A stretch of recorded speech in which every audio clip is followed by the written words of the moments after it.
Thank you for hanging in there. You guys are truly amazing. All those other people are secondary. You guys are the real stuff. So we appreciate that. Um, Secondly, I don't say it enough, but I want to say a special thanks to our interpreters. They've been on duty, 2 of them all day. Our AV team. I don't even see anybody back there now, but anyway, thank you all for your help. Oh yeah, there he is. Thank you. And then Catalina, Anders, and our interns who are amazing people, getting master's degrees and undergraduate degrees, and come here and get exploited. So we appreciate them very much. Our final topic of the day is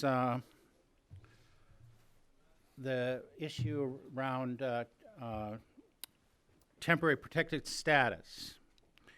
And we have commissioned a couple reports, especially one on Honduras and one on El Salvador, that looks into what the potential impacts are of the termination of TPS, temporary protected status for Hondurans and El Salvadorans. We've been talking so far today a lot about the drivers of migration. I mean, we didn't use that language all the time, but homicides and lack of institutionality and problems with the police and violence related to the police, especially in Honduras. Those are all push factors that we know about.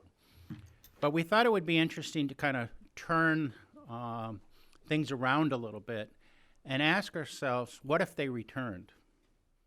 What if these TPSers were, in fact, required to, in some cases forced to return to the homelands? What would that mean? What does that mean for them? What does that mean for their countries of origin? And what does it mean for migration in the long haul? I did a paper that's available online entitled, "What If They Return? How El Salvador, Honduras, and the United States Could Prepare for an Effective Reintegration of TPS Beneficiaries."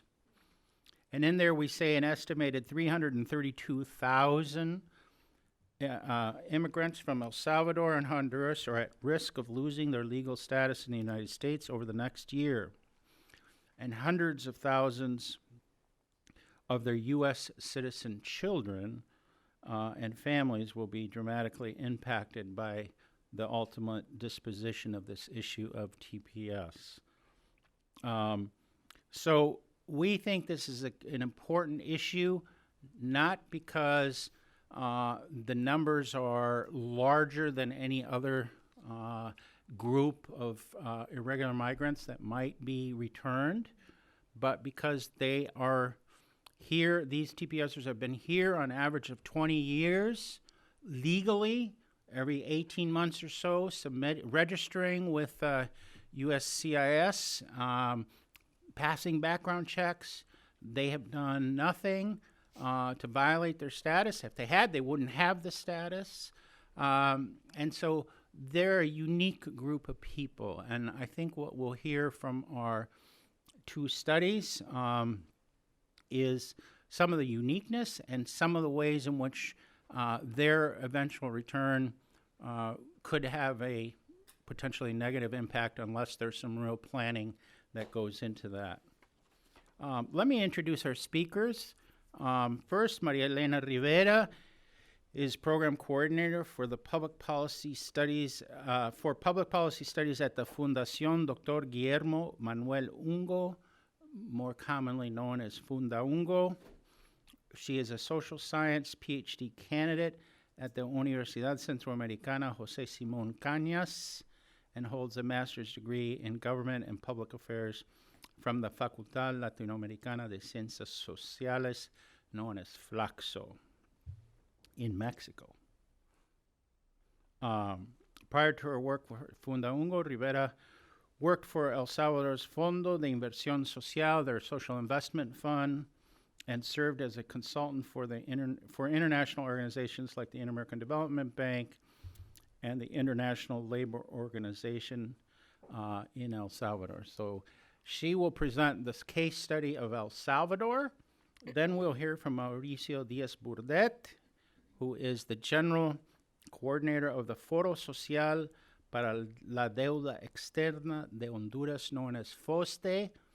FOSDE is increasingly recognized for its great work in transparency and analysis of the Honduran budget. And they do a deep dive into the numbers and uncover a great deal of likely corruption and misuse of funds and lack of transparency.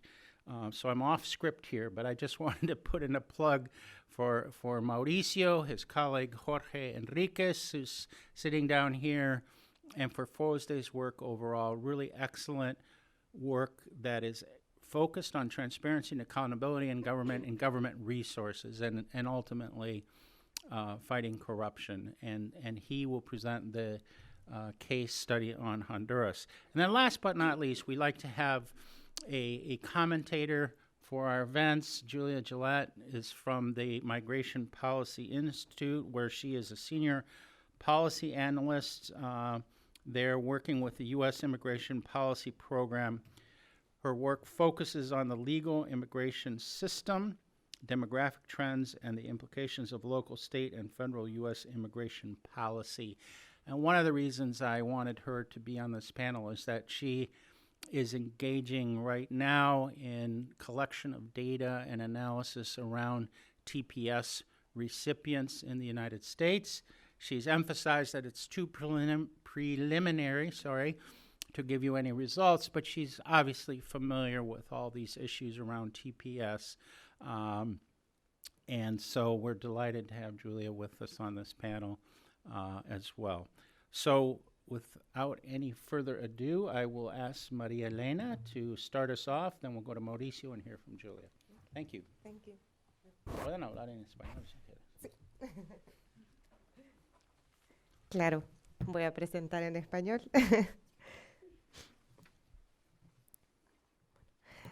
Primero quiero agradecer al Wilson Center también por el apoyo para el desarrollo y el seguimiento que a través de Eric nos dieron para desarrollar esta investigación.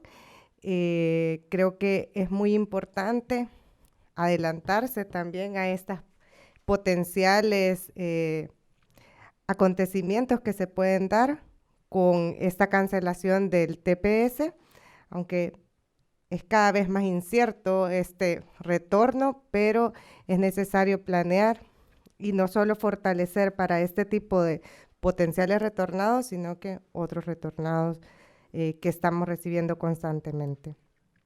En el equipo hemos participado yo, Georgina Cisneros, que está en El Salvador, y Lila Gil también, que forman parte del programa de estudios sobre políticas públicas.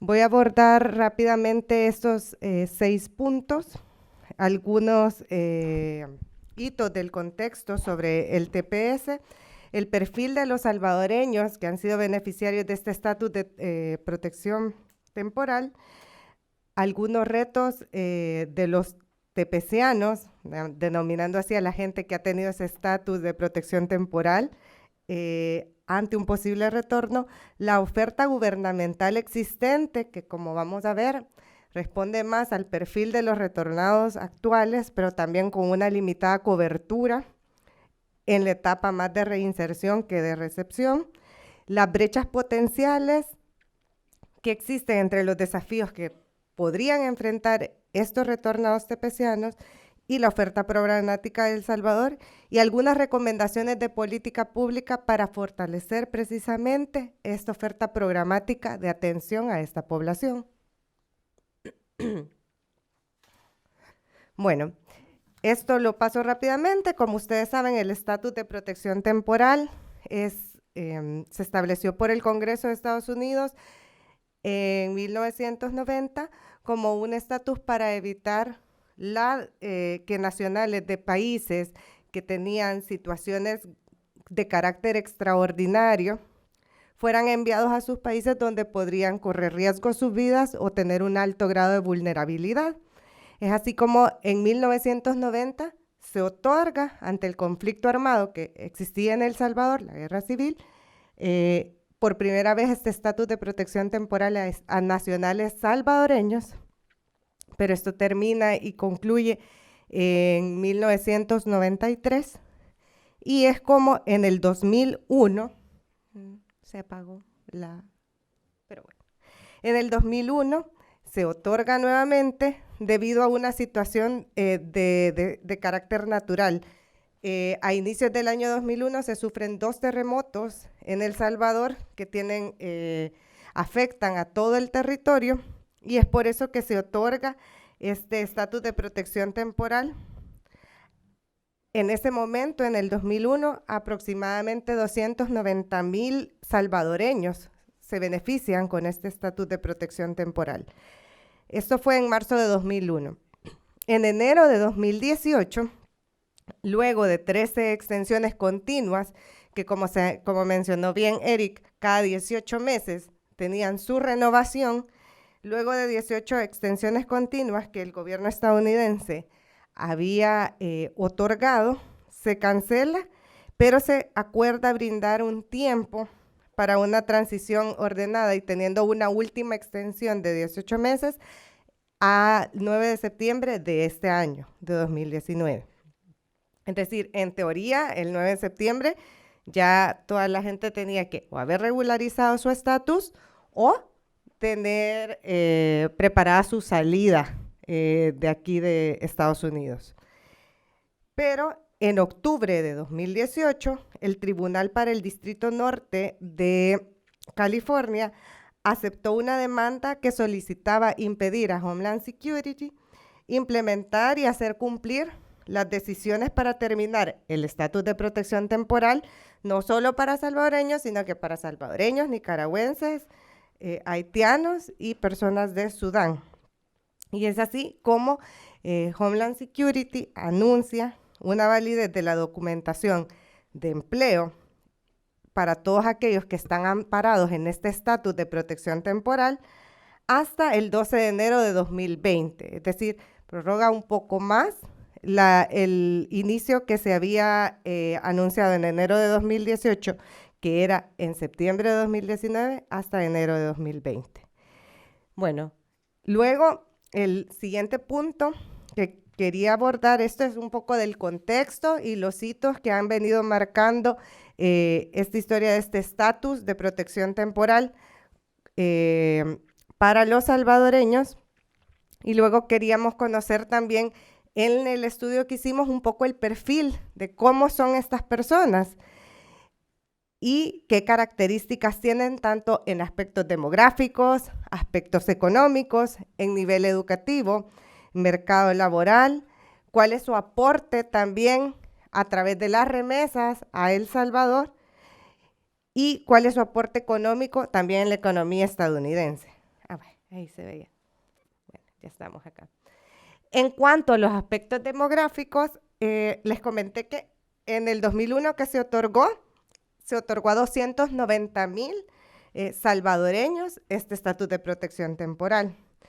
Para 2018 se contabilizaron que habían 251,526 salvadoreños con TPS residiendo en los Estados Unidos. Cifras, ¿verdad?, que no son de carácter del todo oficial, pero siempre se estima que hay 2.5 millones de salvadoreños residiendo en Estados Unidos, es decir, los salvadoreños con TPS, ¿verdad?, representarían cerca del 10% de toda esta población de salvadoreños que se encuentra residiendo aquí en El Salvador. Y somos una población de 6 millones de habitantes adentro del territorio nacional. Entonces, esto sí representa una cantidad bien grande en términos proporcionales de nuestro tamaño poblacional. Tienen 42 años de edad en promedio, es decir, no estamos hablando de personas jóvenes, pero sí estamos hablando de personas que se encuentran justo en el medio de sus edades potencialmente activas de su vida laboral, es decir, todavía están desarrollando algún trabajo y todavía le falta casi 20 años para su retiro. Es decir, pero son edades también difíciles ya de emplearse en el mercado laboral que privilegia bastante el empleo a personas más jóvenes y con experiencia. La mitad por lo menos ha vivido 20 años en Estados Unidos, también esto ya lo mencionaba Eric, son gente que tiene casi 2 décadas de estar residiendo aquí en El Salvador, claro, 2001 a 2019, y 2 de cada 10 de ellos, es decir, como el 20%, arribaron a este país antes de tener 15 años. Y aproximadamente 192.700 niños y niñas estadounidenses, es decir, niños y niñas que han nacido en este país, casi 200.000, son hijos de salvadoreños que tienen este estatus de protección temporal, es decir, ya tienen una familia que ha nacido aquí, lo cual también marca un vínculo o un arraigo con este territorio.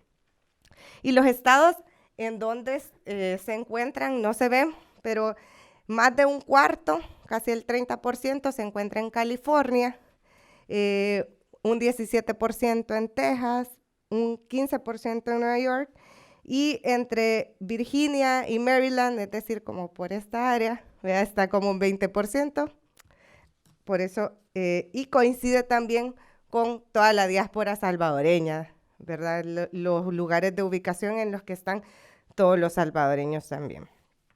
En cuanto a niveles de ingresos, el nivel de ingreso medio anual es de $50,000, es decir, un poco por abajo del ingreso medio en Estados Unidos, que son $56,516. 8 de cada 10 salvadoreños que tienen este estatus tienen ingresos por encima del umbral de la pobreza monetaria, y 1 de cada 3 es propietario, es decir, el 30% es propietario tiene una hipoteca. Con respecto a educación, el 40% de los tepecianos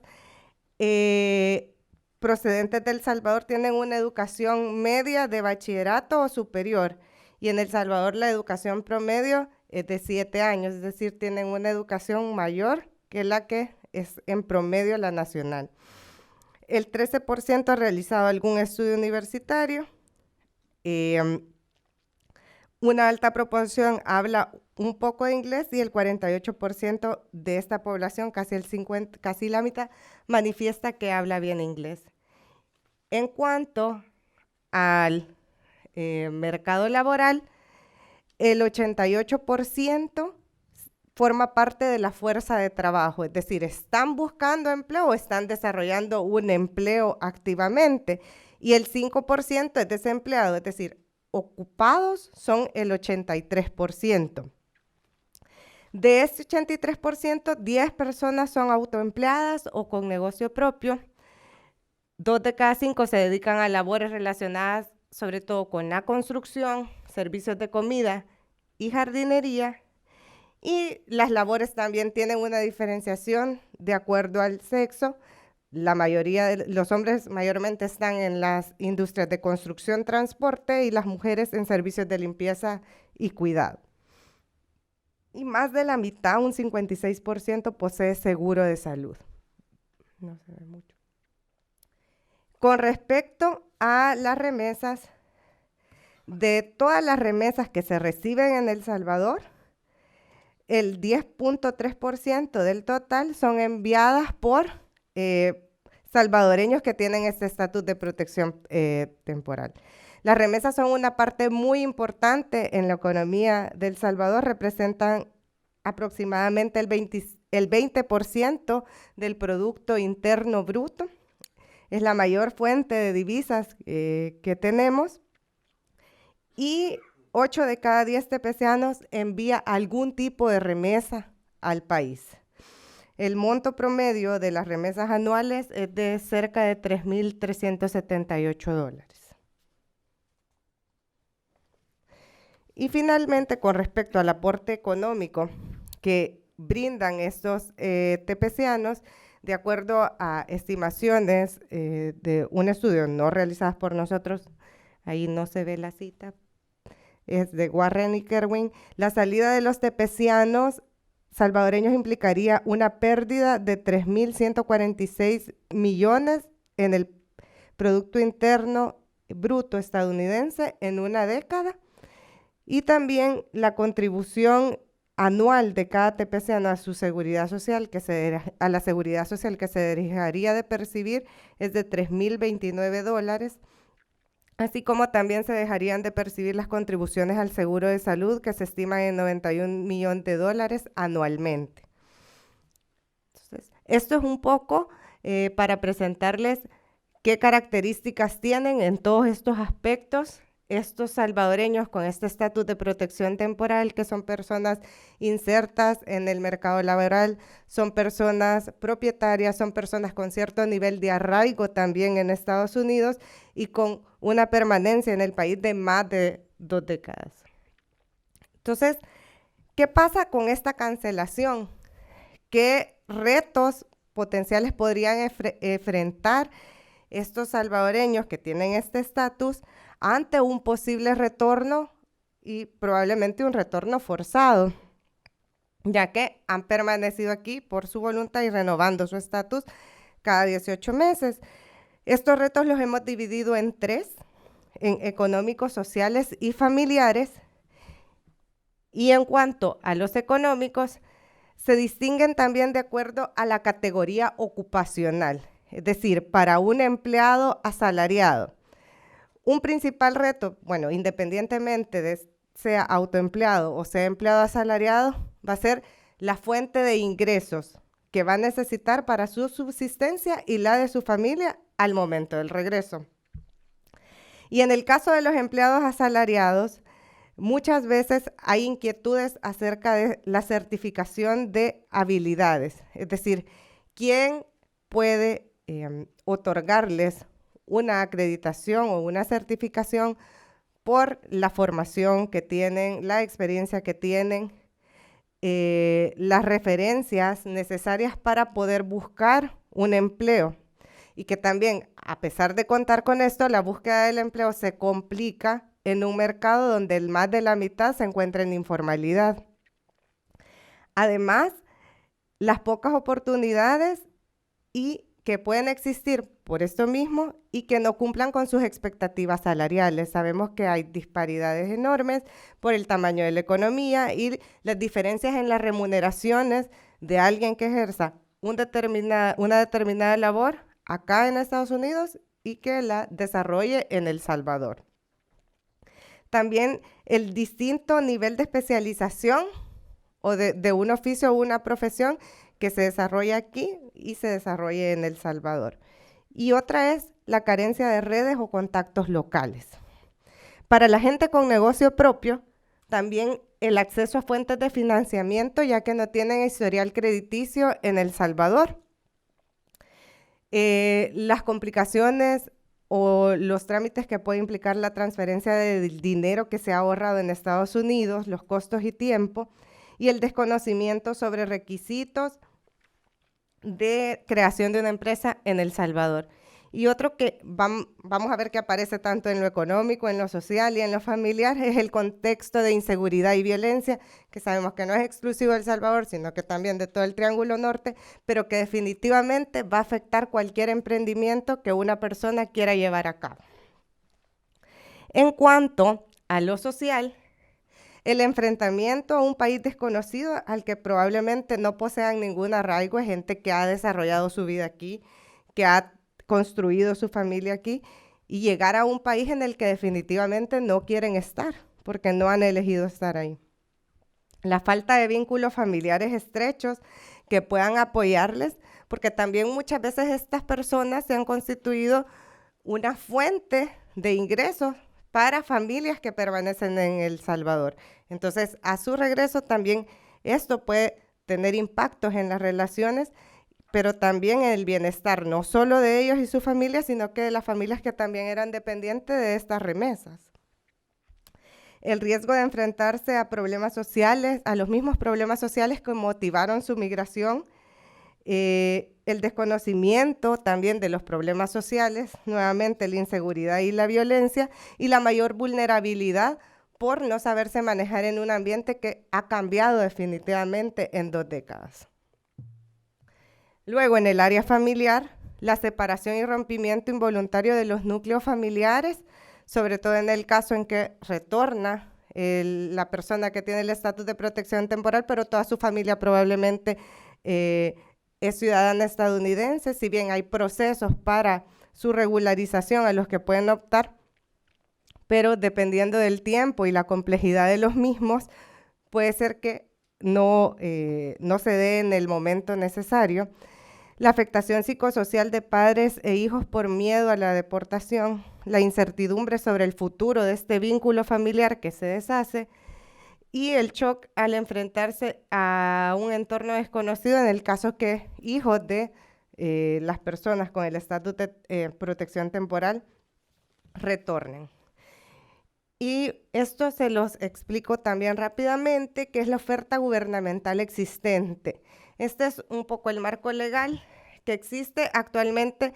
La Ley Especial de Migración y Extranjería fue aprobada en 2018, deroga la ley que existía de 1954 y esta aborda todo lo relacionado a los migrantes y también la fase del retorno, aunque no de manera específica, pero sí como una fase de migración.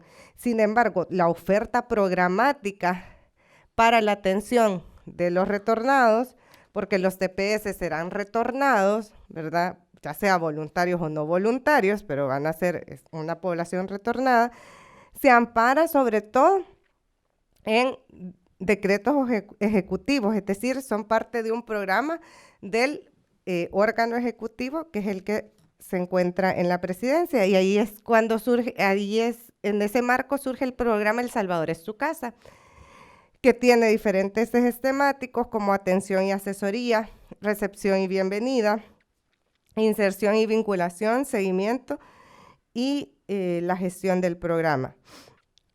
Un poco para dar ideas, el programa ha atendido desde el 2015 a 5.988 personas retornadas, pero en este periodo, bueno, desde 2014 a 2018, han retornado más de 200,000 personas, es decir, que la cobertura ha sido como del 2% realmente de personas que han sido retornadas al país.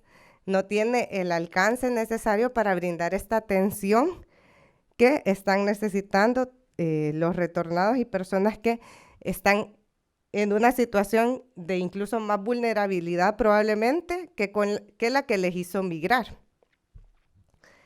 En el 2018 retornaron aproximadamente 26.837 personas y de estas solo se atendieron por este programa 1.670, es decir, hay una gran oportunidad de expandir la cobertura, pero también habría que explorar en la calidad de los servicios y la eficiencia de los servicios que se están ofreciendo. Pero esto estoy hablando para los retornados que se están recibiendo actualmente y que ya vamos a ver que difiere mucho su perfil de los tepecianos que les presenté. ¿Qué pasa? Los retornados actuales, en el periodo de 2014 a 2017, 5 de cada 10 habían permanecido menos de un mes en Estados Unidos, versus las personas con el estatus de protección temporal que han permanecido por más de 20 años. Es decir, es gente que tiene experiencia laboral, es gente que ha residido en este país, ha creado vínculos, a diferencia de los que están retornando actualmente y que son para quienes está diseñada esta oferta programática que está actualmente en el país. Además, tienen importantes diferencias en términos de la edad. Más de la mitad de los retornados actuales son personas jóvenes, es decir, están entre 18 y 29 años, comparado a personas de 42 años, que es la edad promedio de los tepecianos actual. En cuanto al nivel educativo, apenas han alcanzado la educación básica en comparación con los tepecianos que tienen una educación de nivel media, es decir, han completado toda su secundaria.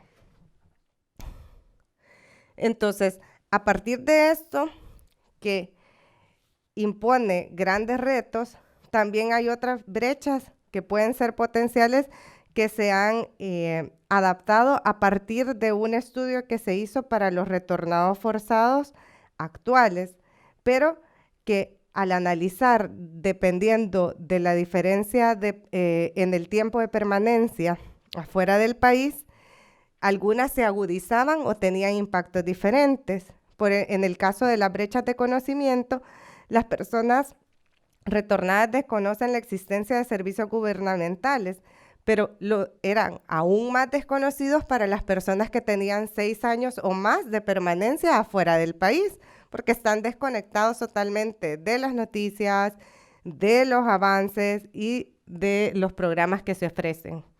En cuanto a brechas de uso, a pesar de conocer la existencia de programas, muchas veces no se utilizan o no se hace uso de los programas que pueden atender a los retornados. Uno, porque tiene costos también el acceso a los mismos, no porque cobren por el servicio, sino en términos de transporte, en términos de tiempo, pero también se relaciona con la pertinencia de los servicios. Y aquí vamos. Si esta oferta ha sido diseñada para un perfil de retornados, la pertinencia de los servicios que actualmente se brindan probablemente no sea la adecuada para los retornados con estatus de protección temporal, porque no se ha diseñado pensando en ellos.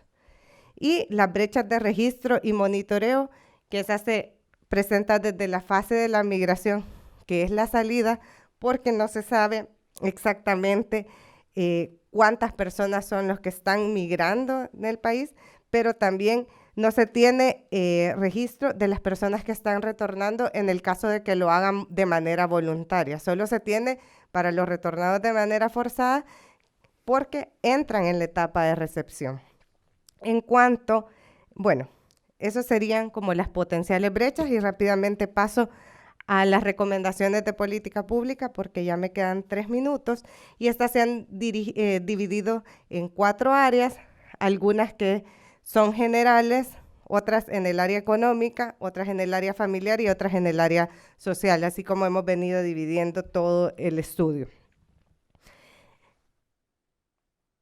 En cuanto a las generales, es necesario partir del reconocimiento que se necesita un tratamiento diferenciado dependiendo del tiempo que han permanecido en los Estados Unidos. Esto es muy importante para fortalecer la oferta y brindar la atención necesaria en la fase no solo de recepción, que es quizás la parte más desarrollada que se tiene en El Salvador, sino también en la parte de reintegración económica, social y cultural de la persona retornada. Es necesario también potenciar una estrategia de comunicación de los servicios e institucionalidad para brindar atención a estas personas, incluso antes de que retornen al país, y mucho más en el caso de los tepecianos con los que los consulados ya tienen un vínculo previo debido a que se inscriben en los mismos. Es importante también la promoción de redes entre las personas retornadas, ya que puede servir tanto como grupo de apoyo, y por eso también se presenta en el área económica, familiar y social, debido a que pueden apoyarse desde una perspectiva psicosocial, pero también articular redes que sirvan para el desarrollo de negocios o para visualizar algunos problemas desde una perspectiva de alguien que no ha permanecido en el país por bastante tiempo.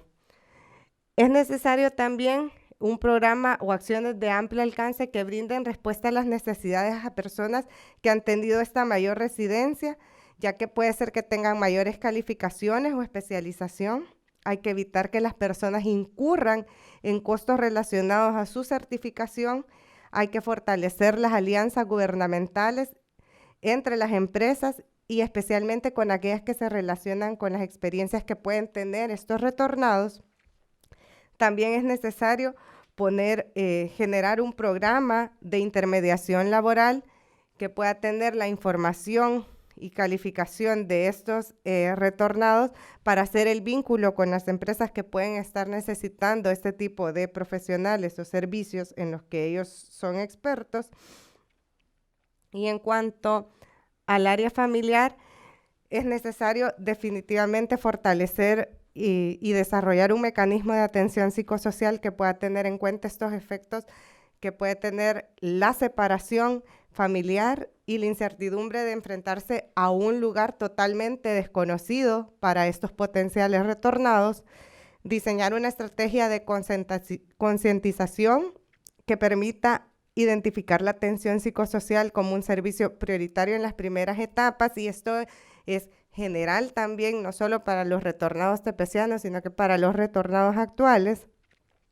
Construir una estrategia de atención especializada nacional y en Estados Unidos para los hijos e hijas de los tepecianos que atienda las vulneraciones psicológicas y sociales que puede generar el desarraigo de su entorno usual, la movilización hacia un lugar desconocido y el desmembramiento de su familia. Ofrecer asesorías de carácter legal también en legislación nacional e internacional sobre familia, y en el área social reconocer que la inseguridad es un fenómeno complejo, fuertemente arraigado en las dinámicas sociales salvadoreñas, por lo cual las medidas y propuestas de política pública para su combate requieren un estudio profundizado y enfocado, pero que atienda con especial atención a estos tepecianos quienes pueden, por el desconocimiento también del contexto, pueden ser más vulnerables a cualquier tipo de perjuicio en esta área. Importante brindar toda la información necesaria para garantizar una reinserción adecuada, e importante también un modelo de atención psicosocial para estas personas que se integren de manera adecuada en la sociedad. Y nuevamente mencionamos también la importancia de impulsar redes para el intercambio de información y el apoyo entre retornados que han permanecido por más tiempo en Estados Unidos para su mejor reintegración en la sociedad. Y aquí me quedo. Gracias. Pasamos inmediatamente a Mauricio Díaz de Foste en Honduras. Buenas tardes, muchas gracias. Una paciencia enorme que realmente hay que agradecer con todo el corazón de todavía tener personas que puedan escuchar. Voy a intentar hacer una presentación que dé un reconocimiento primero al Wilson Center y a la Fundación Seattle, y muy particularmente a mi amigo Eric Olson. Cuando comenzamos en un tema tan importante como esto, debo reconocer que yo no hice la investigación, la hizo el doctor Rodulio Perdomo y otra persona, Giselle Vázquez. Y quiero llamar la atención sobre que haré una combinación entre lo que es la investigación, Julia, y lo que es algún nivel de apreciación más reciente de lo que pudiera estar ocurriendo en este tema en particular. Este es básicamente un mapa que nos dice un poco dónde está la mayor parte de los tepecianos. En realidad no son muchos los registrados en el año 2018, aproximadamente unos 57,000, y difícilmente hemos llegado a unos 100,000. Ha habido ahí una diferencia importante. Pero los indocumentados se señala que pudieran ser 1,000,000. Eso dice también una distancia grande que expresa que sobre el tema de los tepecianos hay mucho que hablar, pero probablemente hay más que hablar de los que no lo son, de los que tienen diferentes categorías o estatus. Sobre esta base, sí es importante plantear las deportaciones. En esto sigue habiendo un comportamiento intenso, y el dato más reciente que tenemos del 2019 habla de más de 50,000. No logro detectar aquí con precisión los números, pero a punto sería al 2019. Y luego encuentra usted algunas variantes a lo largo de los años. Sin embargo, hay algo que quisiera expresar, y es que haciendo comparaciones, los indicadores de vida de las personas que son tepecianas es muy diferente a otros indicadores. En realidad, el 76% vive sobre la línea de pobreza, es decir, ya no son pobres. Y se vinieron porque en su mayoría también eran pobres. Hay muchos más datos ahí que voy a tener el atrevimiento de decirlo tal vez más adelante. Tal vez aquí un dato interesante: de esos 57,000, 9,500 tienen ya hipotecas, es decir, que su actividad económica les permite tener niveles de ingresos que efectivamente les hacen poseedores de bienes como un bien raíz, como una casa, etc. Eso significa también, en términos legales, además de económicos, arraigos adicionales que tienen que tomarse en cuenta en el momento de el eventual retorno o el seguro retorno o la probabilidad de un arreglo aquí. Quiero hacer un énfasis ahora sobre el tema de las remesas, y ponemos a alguien ahí que está un poco como al filo de la navaja, pero en realidad es que las remesas tienen una importancia extraordinaria, y tal vez por un sesgo profesional puedo decir que los datos que ustedes ven a principio son lo que tiene que ver con exportaciones, que son estas. Estas son las importaciones. Lo que quiero decir es que las exportaciones son siempre menor que las importaciones, pero aquí viene el detalle. La remesa es el dinero, y encuentran aquí la línea 3, que permite equilibrar la balanza comercial. Es decir, si no fuera por las remesas, difícilmente la situación de las exportaciones e importaciones podría tener un efecto favorable. Ahora, son las 57,000 personas las que mandan en el año recién pasado 4,800 millones de dólares. La respuesta es no. El registro es difícil de obtener, pero de hecho es otro grupo grande de personas que manda dinero adicional, pero hace al menos los siguientes efectos. Si no fuera por esas remesas, los indicadores de empobrecimiento serían más altos. Si no fuera por esas remesas, las recaudaciones tributarias del gobierno o los diferentes gobiernos no serían las mismas. Si no fuera por esas remesas, probablemente la condición de educación y de salud, enfatizo en educación, serían todavía más complejas para una cantidad adicional de personas. Si no fuera también por esas remesas, habría más problemas relacionados a la devaluación.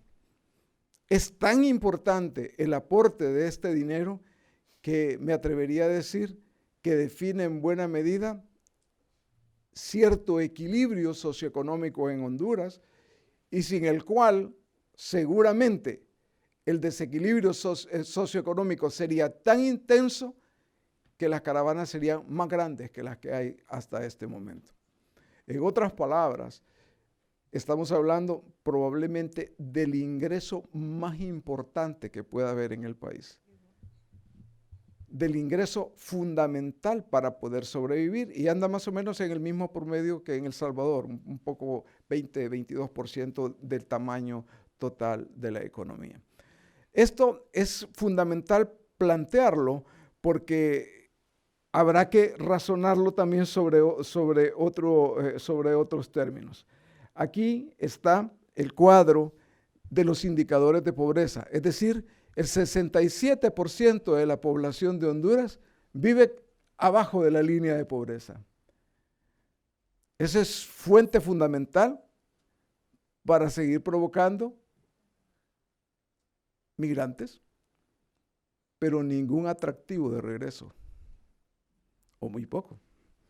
En cambio, ya antes he dado el dato del 76% de los que viven aquí, que son TPS, están por arriba de la línea de pobreza. Entonces, ¿qué palabras pueden convencer? ¿Qué anuncios pueden convencer que hay que regresar? Ahí la única forma es por la fuerza. Será muy difícil pensar que alguien va a ir a una condición de pobreza, de inseguridad, etcétera, etcétera, que efectivamente no lo tiene mi país. Yo tengo algo en mi corazón que tengo que decirlo, y es la primera vez que lo haré público. La persona asilada de la cual se habló hoy en la mañana es mi hermana y mi cuñado. Son las personas que quisieron asesinar cuando comenzaron con el tema de depuración de policía. Yo no puedo convencer a mis sobrinos que vayan a regresar. Y difícilmente podré convencer a mi hermano y mi cuñado frente a esas circunstancias. Y lo digo sin ninguna pena, no somos pobres comparados al resto de personas, pero el ambiente, las circunstancias no permiten decir que efectivamente hay también ingredientes que favorecen el retorno. Sobre esta base ustedes se encuentran en el lado extremo derecho, donde están asentados la mayor parte, es justamente donde mayor cantidad de población migrante vino a Estados Unidos por probablemente más de 200 años. Aquí esa es la fábrica de caravanas que tenemos en la región. Solo hay unas cuantas, no las pongo todas. Aún el presidente de mi país las declaró delincuentes. Pues bueno, no puedo decir que el 100% no hay aquí alguien que no lo sea, pero la mayoría es gente honrada y es gente buena. Con esto quiero plantear un poco lo siguiente y es el dato, el uso de las remesas. ¿Para qué sirve este dinero? ¿El de los tepecianos o no tepecianos? El 42% es más o menos para cubrir ciertas necesidades fundamentales, pero hay algunas muy específicas. El 26%, casi 27% para cosas médicas, para cosas de salud, el 10% más o menos para educación. La cantidad que se dedica para inversión o para bienes de capital es poca, pero hay.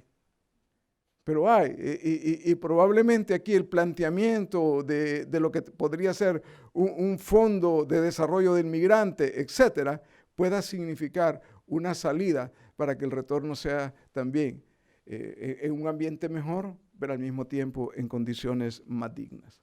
Sobre esa base es cierto que hay una gran cantidad de recursos que no siempre se registran. Y mucha de nuestra gente lo que hace es traer las cosas que aquí no se producen, lo que nosotros consumimos.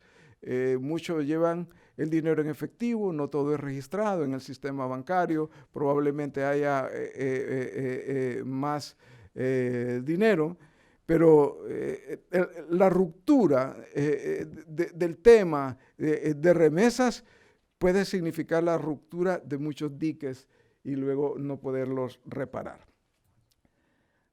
Paso ahora a algo que también es contradictorio y siento un poco de vergüenza tener que decirlo. Y es que el presupuesto público de Honduras de este año son más o menos 10,000 millones de dólares.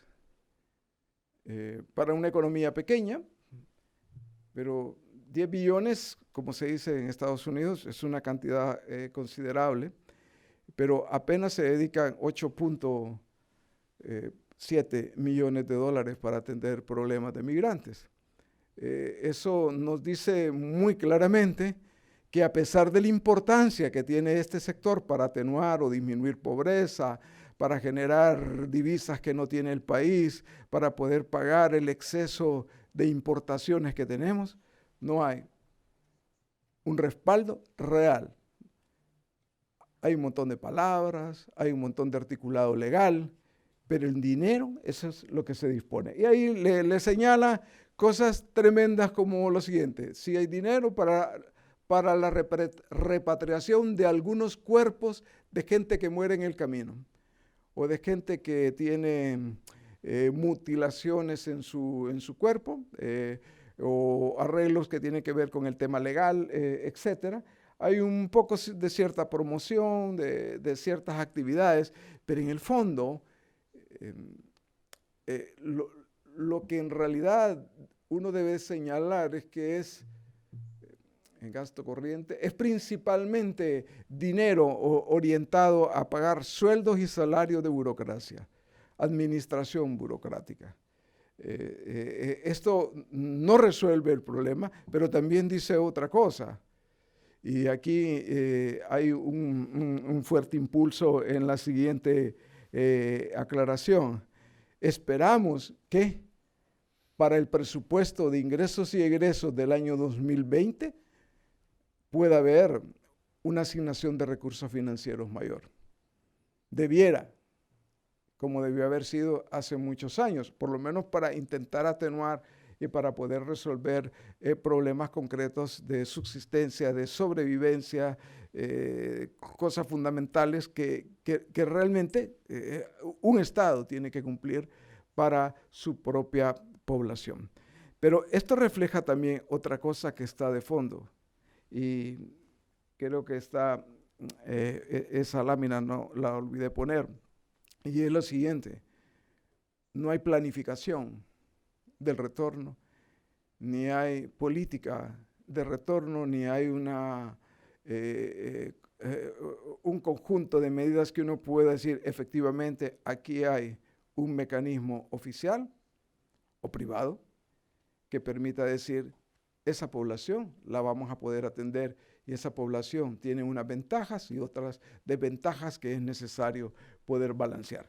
Con eso concluyo en términos de datos con dos recomendaciones que están en una sola, pero que en realidad expresan lo siguiente: si no tiene importancia, si no tiene tanta importancia en lo presupuestario el dinero que se asigna para resolver el problema de las migraciones, es que hay una política migratoria floja, pero al mismo tiempo que no hay suficiente planificación para poder ser exportadores de migrantes y ojalá en algún día sí receptores de nuestros propios migrantes en condiciones diferentes. Pero hay una aseveración ahí que es muy polite, muy diplomática, y es un poco el tema esto de que es necesario redireccionar la forma de cooperación. Para decirlo de una forma, usted puede ponerle 1000 anuncios a una persona, puede salir en televisión gente mutilada, puede salir esto y lo otro, pero si esa persona o esa familia tiene hambre, si esa familia y esa persona tiene dificultades para sobrevivir la violencia de cualquier tipo que sea que esté en ese lugar, no hay manera de convencerla. Y dirá este concepto que puede ser aparentemente muy simple: prefiero morir en el intento y no morir lentamente. Esa es la realidad de millones y millones. Sé que no solamente estoy hablando de personas hondureñas. Yo creo que debo decir algo: pese a todo lo que se ha hecho, la semana pasada la policía militar le disparó plomo al director de la policía. Le puso bombas lacrimógenas al director de la policía en la sede principal de la policía. ¿Puede imaginar entonces el contexto y el ambiente que tenemos? Y cierro con algo que es real. El tema de la gobernabilidad política es absolutamente fundamental.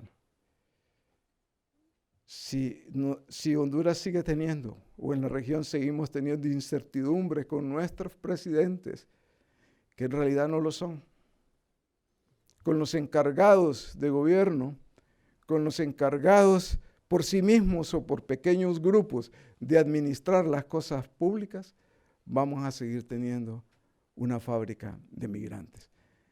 Los TPS tienen una condición favorable y si para mí hubiera una conclusión, la posibilidad de retorno por su propia cuenta, voluntaria, no existe. Muchas gracias.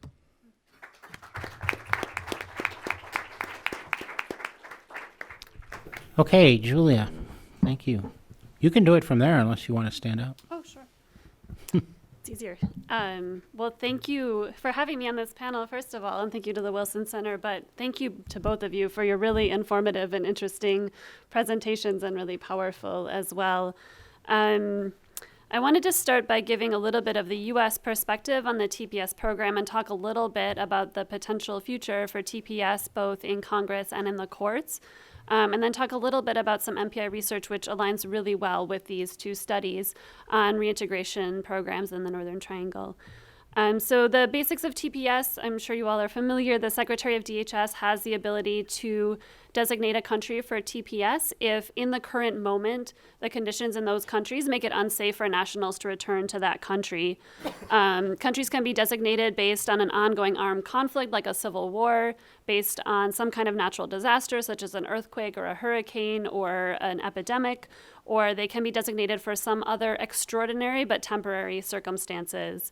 And if TPS is designated for a country, then everyone who's currently in the United States on the date of that designation and who entered before a given date is eligible for work authorization and protection from deportation. Since the program was created, TPS has been ended for 12 countries, but none of them had so many TPS holders or had been in place for so long as the programs that are now being terminated by the Trump administration. Maria Elena explained well the history of the TPS program for Salvadorans. As she explained, there is now an injunction on the end of TPS for El Salvador, and in compliance with that injunction, the government has automatically extended people's work authorization and their protection from deportation through January of next year. That injunction is being appealed by the Trump administration to the Ninth Circuit Court of Appeals right now. Honduras received its TPS in January 1999 as a result of the devastation of Hurricane Mitch, and those protections have been extended for Hondurans ever since. We had the first hint of trouble about TPS in January 2018 when the Trump administration first extended TPS for Hondurans for only 6 months, saying that they were unable to come to a decision about its termination or continuance. And then in May 2018, they announced that the program would end after another 18-month extension, putting the expiration date in January of next year. But as for El Salvador, there's a court injunction blocking the end of the program, and the judge actually linked those two cases. So now the fates of the cases for El Salvador and Honduras are linked, and we'll have to see what happens with that. And I'll talk a little bit more about the next steps for that. Over many years, DHS has, in considering extensions for TPS designations, has considered the current conditions in each country at the present moment when it was deciding whether or not to renew that TPS status. But under President Trump, it seems pretty clear the administration has purposely shifted to a different approach and they're now just looking at the original conditions that led to the TPS designation. So to move out of Central America, just to give an example, for Haiti, it was granted TPS after the earthquake in 2010. And since then, Haiti has struggled in all kinds of ways. There was the cholera outbreak. There was a hurricane that hit in 2016. There have been other issues, political problems in the country.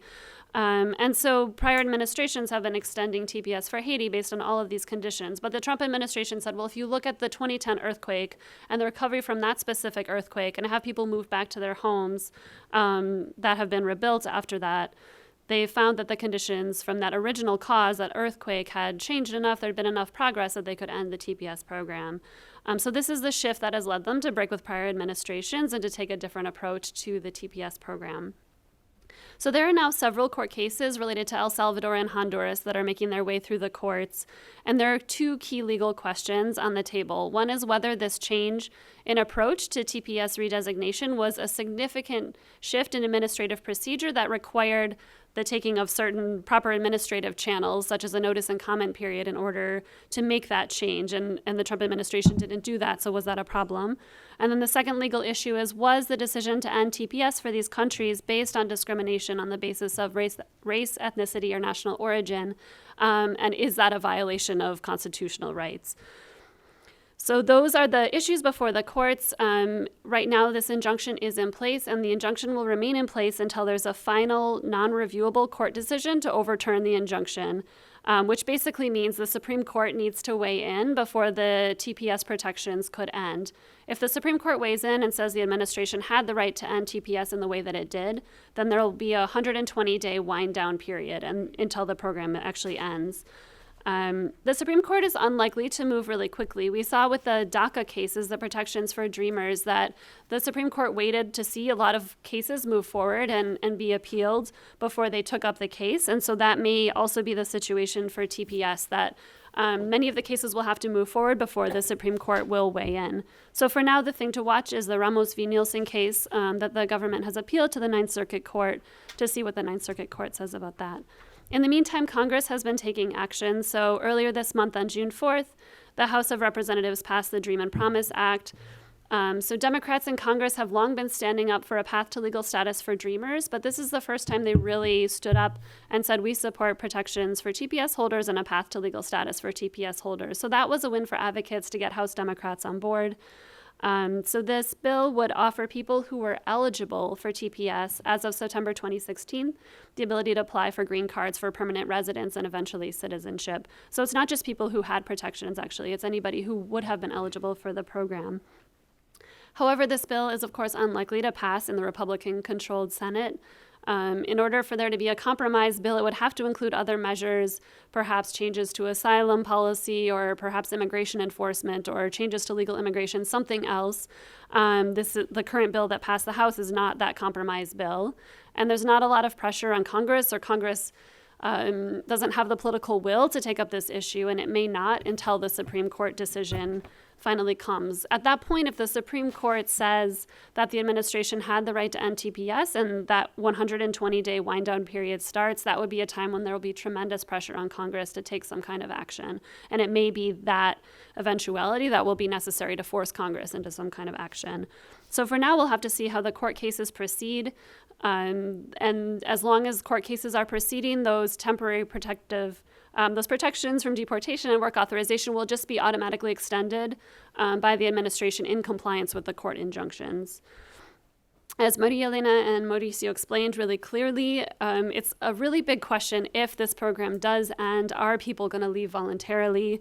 There are all kinds of reasons why they would not. TPS holders have deep roots now in the United States, and Mauricio explained very clearly how unattractive the economic situation would be for people relative to their status in the United States. But what if people do leave, either voluntarily or by force?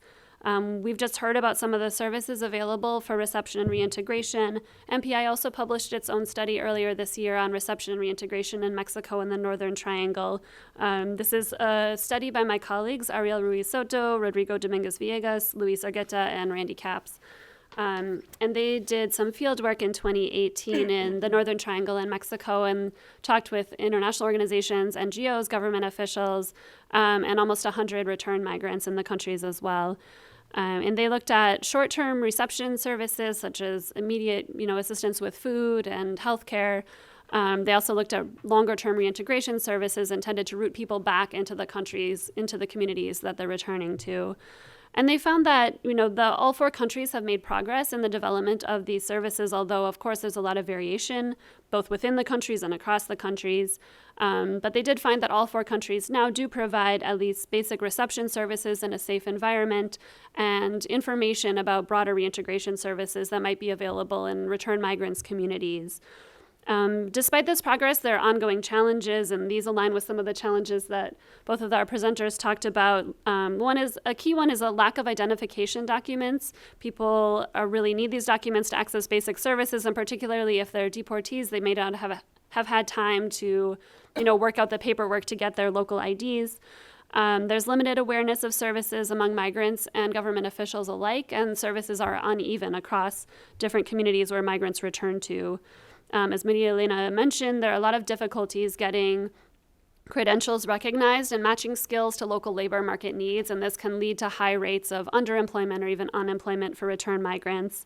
On top of that, there's social stigma and employment discrimination for return migrants, especially if people don't have strong Spanish skills or, their appearance is in some way different from others in the country, or in other ways they kind of look marked as a returnee. And then all of the key challenges that led people to leave the countries in the first place are still around, of course: lack of economic opportunities, levels of insecurity and violence. And as Mauricio explained, or Maria Elena explained, I think this can especially affect business owners that are trying to, invest in the country and build up their business, this insecurity. So we also had some policy recommendations. One is to prepare migrants for reintegration prior to their return, as Maria Elena also recommended, which does require additional collaboration either between governments or between NGOs across borders. And I know from the very early phases of our study, service providers in the U.S. are thinking about this. How can they form ties with service providers in these countries in case, the people they serve are going to be returned? How can they kind of hand over case management or form those ties for the families to have some organization they can trust back in the sending country? Another recommendation is issuing primary identification documents either before migrants return or immediately upon their return, because those are so necessary for accessing services. Implementing unified data systems to improve services. All of these countries are now gathering data from migrants immediately upon their return. So how can this information be shared with service providers to tailor those services, as you talked about, and also just coordinate services across providers in the country? Fourth, ground reintegration services in migrants' cultural roots to better foster their ties and their sense of belonging back in the communities they're returning to. And then finally, expanding trainings for government officials to be aware of the needs of returned migrants and all of the issues that they're facing, and also coordinate with NGOs to have public information campaigns just to spread awareness about the issue of return migration and the challenges that these people face, and also to try to reduce the stigma that they can face. As Maria Elena and Mauricio both talked about, there would be a lot of need to tailor all of these services if TPS were to end and people were to be returning in large numbers. There's a need for tailoring the services given the very different characteristics of the returned migrants compared to those who are being returned, who are either returning voluntarily or being deported these days. It would also be a great expansion, or there would need to be a really great expansion of reintegration services.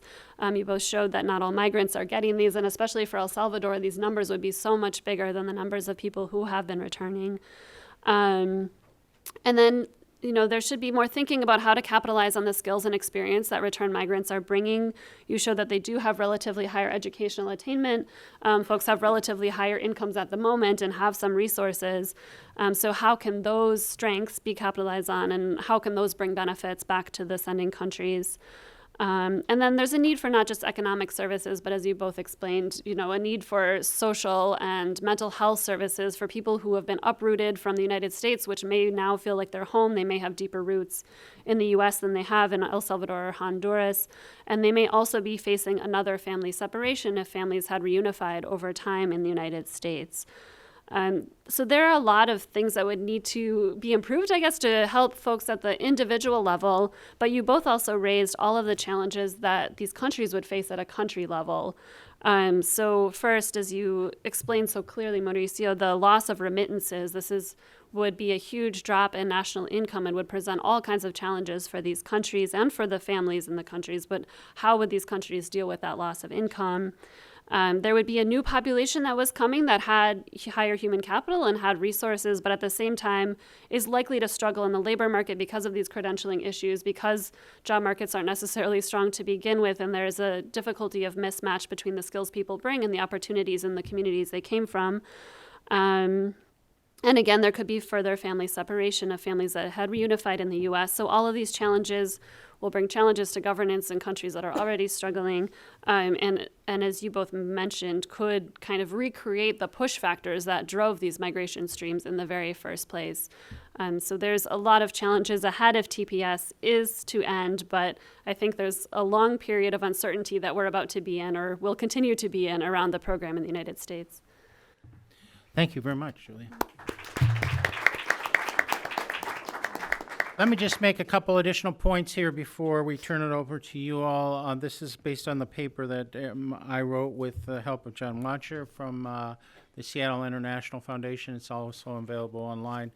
First, one of the things we kind of had to conclude, and it wasn't really our goal, was that when you look at the difference between TPS recipients and beneficiaries in the United States and those without legal status, it's very clear that having legal status is an enormous benefit. I mean, that seems like one of those obvious things, but when you see that people with a legal status are in many cases, I think up to 75% of Hondurans are above the poverty line, and those who don't are below, it's very clear. It's an example of how important legal status is to the well-being of individuals. Second thing is, I think our assumption in our paper, and I think I share with the rest, is that at the end of the day, it would be better for the TPS recipients to remain in the United States. They developed family networks. Many of them have U.S. citizen children and spouses. They have enterprises. They have mortgages, et cetera, et cetera. So in a perfect world, they should be allowed to stay either under some kind of extended TPS or some other legal status. Personally, I would like to see them transition out of temporary nature into a more permanent nature, but that's another debate. If their status is terminated, they basically have three choices, right? Go to a third country, go into the shadows in the United States, become, undocumented aliens, or return to El Salvador or Honduras. And as several people mentioned, they can either do so voluntarily or not voluntarily, willingly accept the fact that their status is terminated, or be deported or forced to return. And I think rather than creating a situation in which people have an incentive to become undocumented, to fight return, we should think about creating alternatives for them. Should they decide, and that has to be their decision, we need to create or think about creating programs that utilize the benefits, the resources, the education, the experience they have in a positive way if they are to return. Unfortunately, our impression is that neither of the two governments are spending much time or resources on these questions, how to create incentives for this population to return. Salvador has some programs, but as Maria Elena pointed out, very low coverage. Less than 3%, was it? 2%. 2%. So, and in the case of Honduras, the analysis that FOSE did was there really wasn't any program for reintegration. Reception, yes. Reintegration, not so much.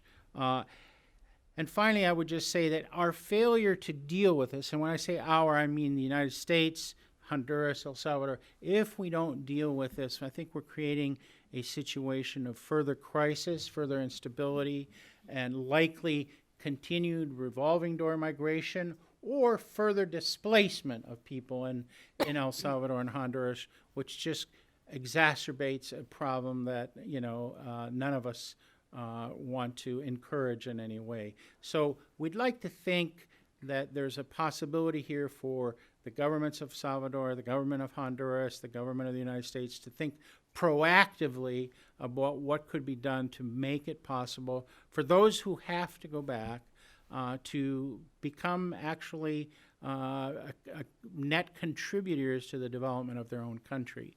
But at this point, that doesn't appear to be happening, and that's a major concern for us. So with that, we have about 15 minutes for questions. You all have been enormously patient. As usual, the young people are first off the mark here, so we'll go with the young lady here and then the young man next to her. I assume you're young. Hi, in Spanish or English? Whatever you'd like. Please identify yourself. And I know you've asked a question already, but do it again. My name is Sofia Abreu. I'm with the Inter-American Dialogue. And my question is that how can Honduras and El Salvador prevent heavy shocks to their economies and individual household incomes with this heavy loss in remittances? and essentially how can they aim to undergo development with the resources that they have at home. Why don't you pass it to the young man next to you?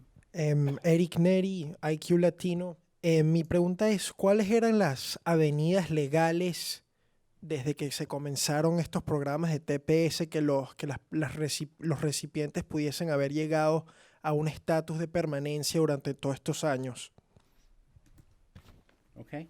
And one other question on this round, or we can come back? Okay. Adelante. Realmente, una forma de prevenir el impacto que puede tener esta pérdida de remesas es difícil que se esté vislumbrando, por lo menos en El Salvador.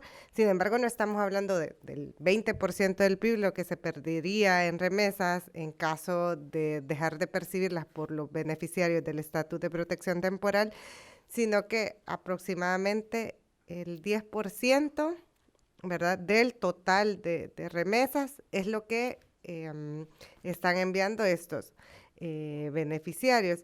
Es una cantidad importante y definitivamente tendría un impacto tanto en las familias que residen allá como probablemente sus núcleos familiares aquí en Estados Unidos, pero realmente no existe, ¿verdad?, una acción, y también por lo mismo que se está a la expectativa y la poca certeza o probabilidad de que en efecto retornen, ¿verdad? Que no se ve como una opción posible del retorno de estas personas.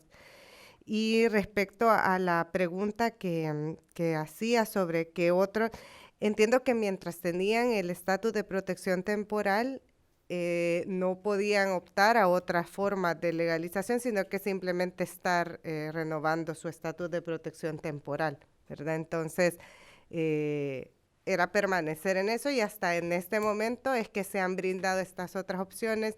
Si tienen hijos mayores de edad, que son ciudadanos norteamericanos o estadounidenses, o si tienen esposos o esposas también que son ciudadanos estadounidenses.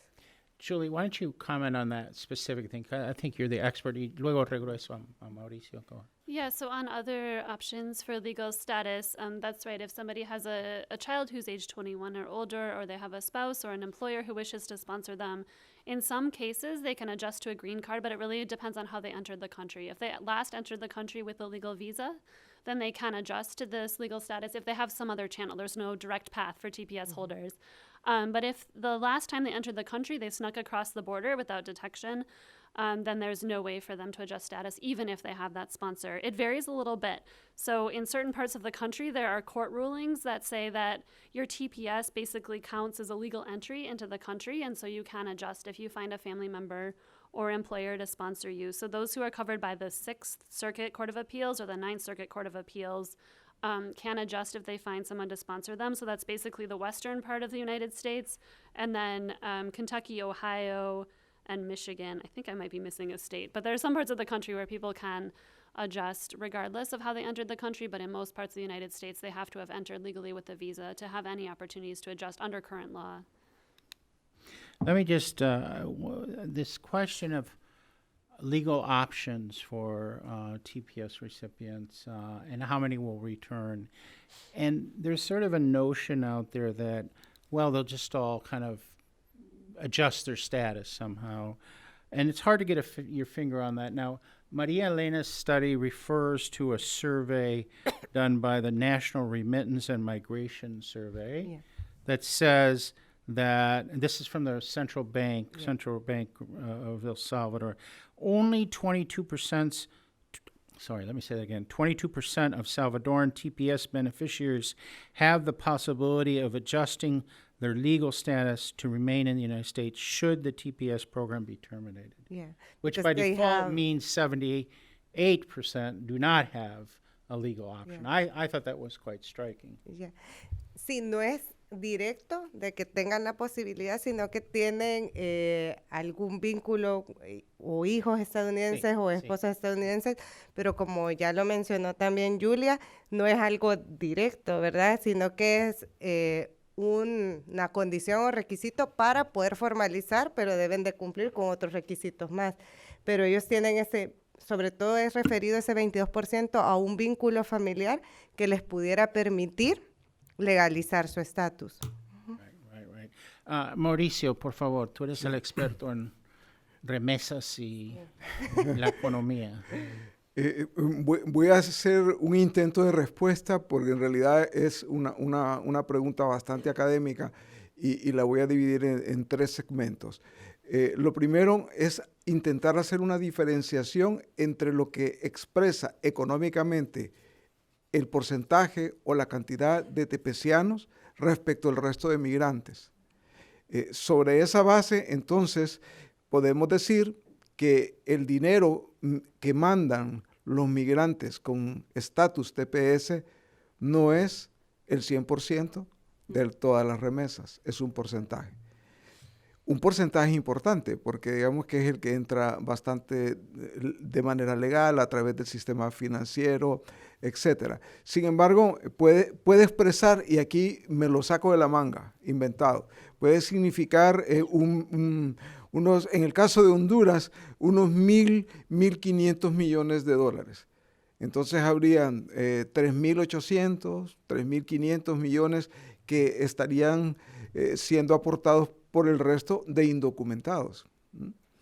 El segundo elemento que seguramente tendría que hacer el gobierno sería intentar disminuir las importaciones de bienes y servicios para que el déficit de balanza comercial no sea tan grande.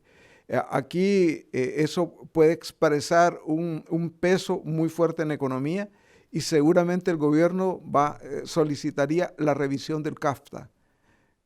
Porque ahí hay un déficit importante en términos de las economías de la región.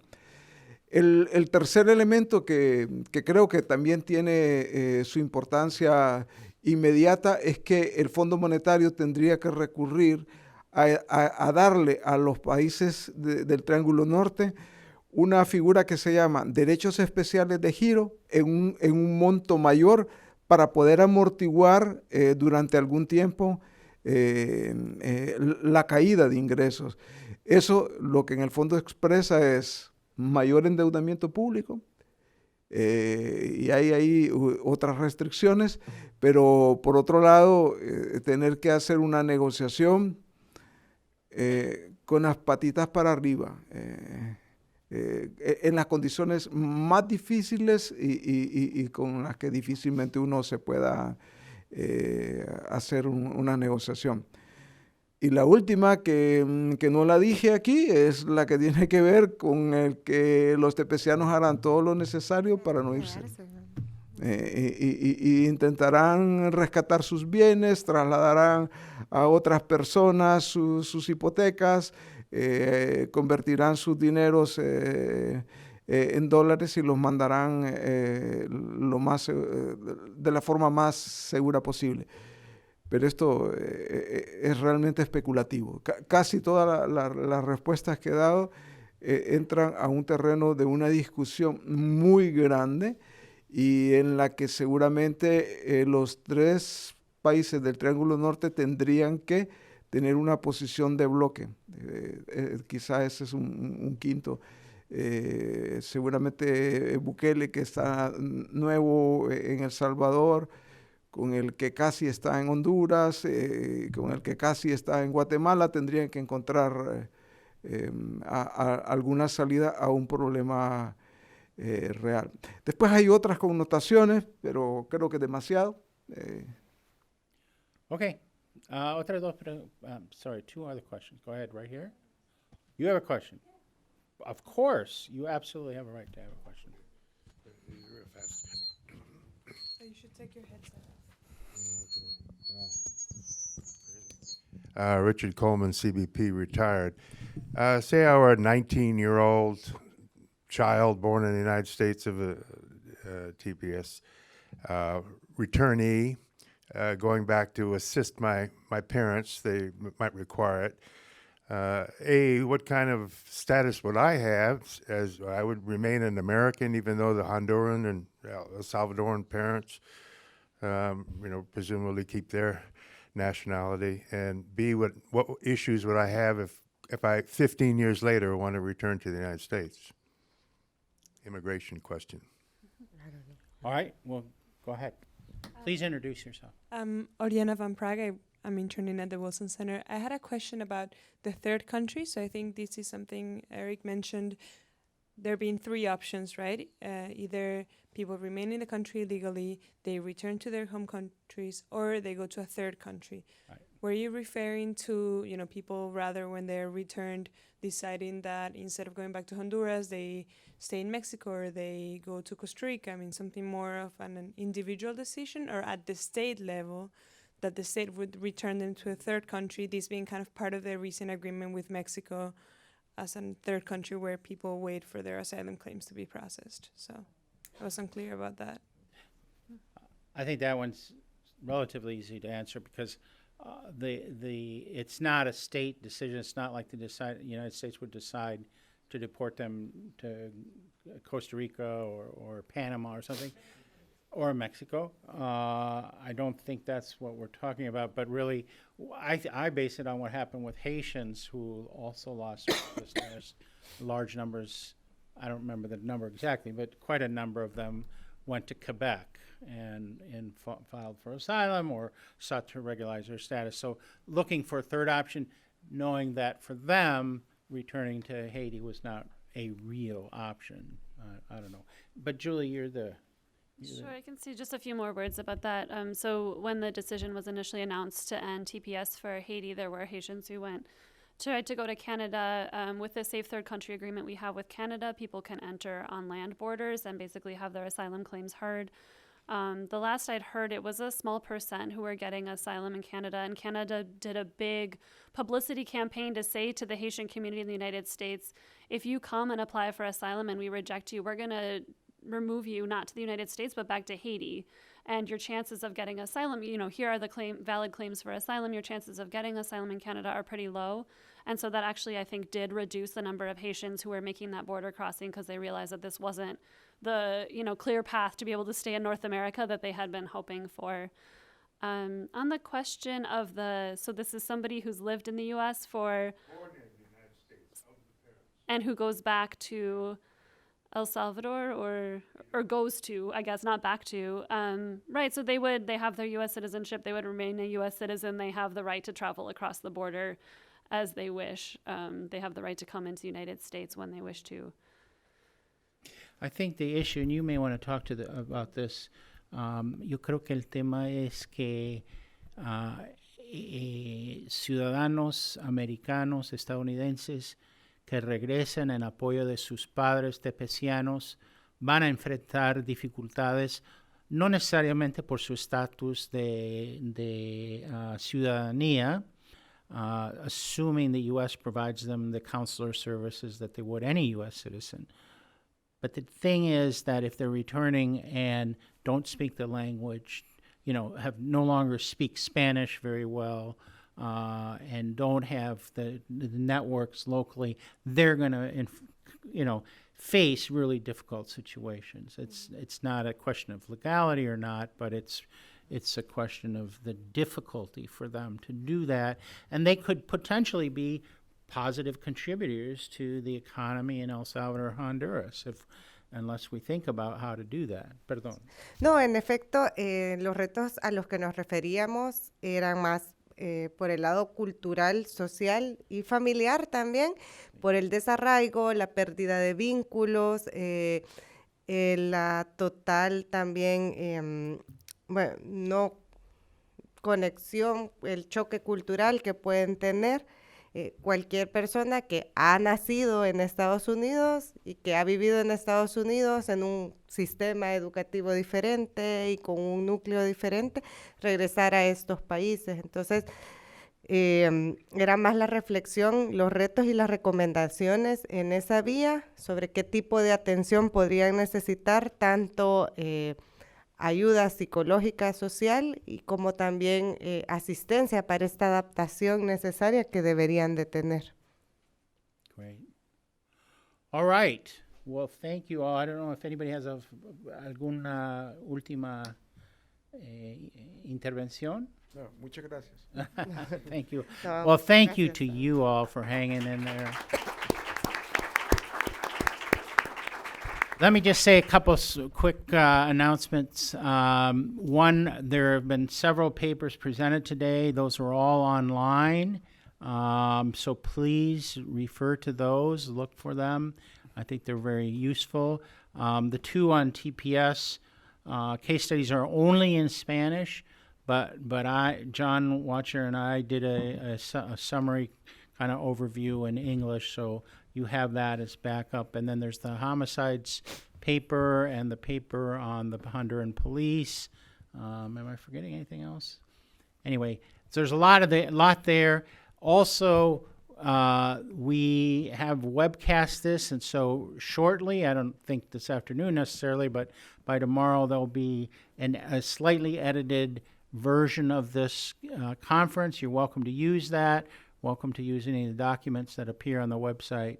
And then thank you again to our terrific supporting staff, the interns, Kata, Anders, AV, and to our interpreters again. If you have a chance, please tell them thank you, especially if you used the interpretation today. Thank you all very much. Thank you.